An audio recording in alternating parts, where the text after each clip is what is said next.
Ladies, gentlemen, and every magnificent thing between and outside, this is the Envoy of Kairos here with another commission to Speedpaint, and this one's got some emotional weight to it, for those who've played or even just watched this game. Oneshot is, to the uninformed, just an Undertale ripoff. But once you delve into it, see the Solstice run, and understand the philosophy of this game, it becomes something entirely different, even if the presentation and the end result of the story are quite similar. On the first run, it seems to be just a fourth wall breaking adventure about a game with far too many stakes, especially for one lost innocent child stuck dealing with it, and only you and the developers' occasional insights to guide them. The world is grim and dying, but Nico's task is clear.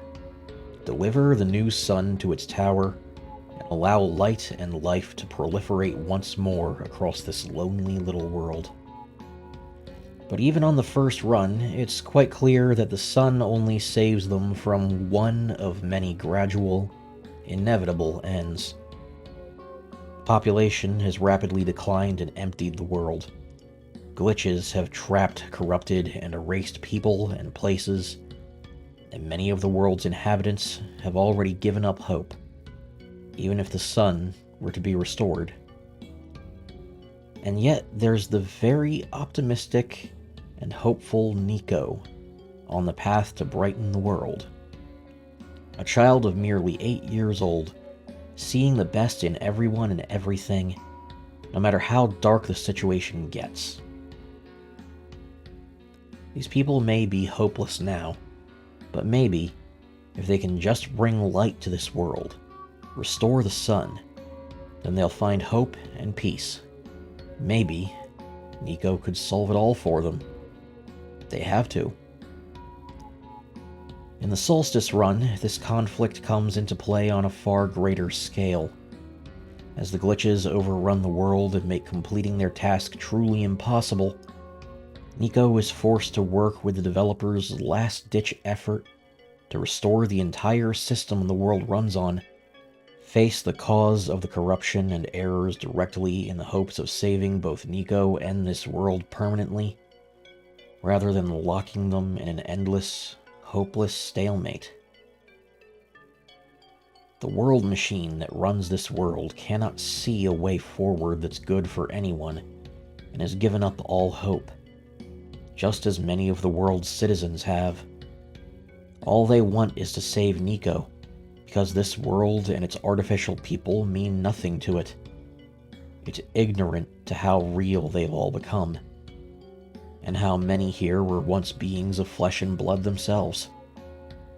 But with the true standing god of this world having given up, the original creator, the developer, must step in to try and correct their mistakes indirectly. And so, Nico and the player are forced to carry the developer's final hopes for everyone caught in the developer's machinations. The NPCs, Nico, the player, the machine, everyone. Lives are lost, the world becomes a darker, more devastating mess than ever in this process, and hope becomes harder and harder to find, and yet it must persist and remain, or all is lost. And yet, long before the Solstice run, in the middle of the first act of the basic timeline of this world, Nico is asked to play a simple game of chess. And you know what isn't a simple game? My channel, though it hosts plenty of gameplay videos and concepts for original games on the way, as well as Pokemon fan regions. Got a second one in development now, actually. So please like, comment, and subscribe so you can see all of those updates coming up. And maybe go check out some of my backlog of videos as well. Now, where was I? Ah, yes. Silver is quite possibly the most hopeless and disillusioned of the robots Nico meets in the entire game. The depths of their despair become clear as they converse during this game of chess, sitting in front of a pair of windows in a dimly lit room. She airs her grievances, insisting that even should the sun be restored, this world would be doomed anyway. So what is the point? Why restore it all? Placing the sun would do nothing more than place a bandage over a festering, infected wound. Long before the solstice run, this moment tests Nico's resolve and presents the game's conflict of philosophy from nearly the beginning of the game. This isn't man versus machine, man versus God, or even optimism versus pessimism. This story is optimism versus nihilism. Nihilism is a far more difficult foe to face. Pessimists expect and believe in the worst outcomes, but facts and perseverance can turn them. But a nihilist will only exist when the odds have been against them so deeply and for so long that they no longer matter. A pessimist still wants the better outcome to happen and hopes they're wrong. A nihilist no longer sees a point in caring and accepts the oblivion they see as inevitable. There's no point fighting it because in their eyes, there's no way for it to get better. Fighting that mentality can be nearly impossible. I certainly know that much from experience, both within and out. The depths of this conflict bring this world to the brink of that oblivion, only to find that glimmer of hope and perseverance in the darkest of times, and bring it to those in the greatest need.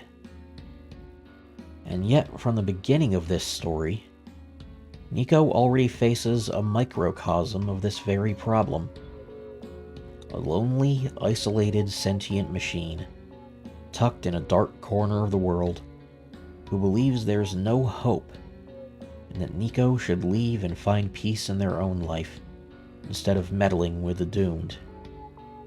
Nico is at an intellectual disadvantage, and lacking experience, but they charge forwards regardless. And even in loss and the sacrificing of many pieces across the board, they still find something to be positive about, bringing a little joy to this lonely robot. As such, I can't help but find this scene to be the perfect representation of this game as a whole. Nihilism versus optimism, and in the end, nihilism grasps victory for but a moment, only for optimism to shine through even in defeat, and grasp victory from its jaws, bringing light to the darkest of moments and reversing the world's paradigm. As such, I've titled this commission Philosophy in Twilight. But for now, that's more than enough rambling from me. Next time, I think I'll work on a more personal piece again, although this one felt a bit personal, even as a commission. This is the Envoy of Kairos, signing out. And I hope to see you all again soon for another video. Thanks for watching, guys.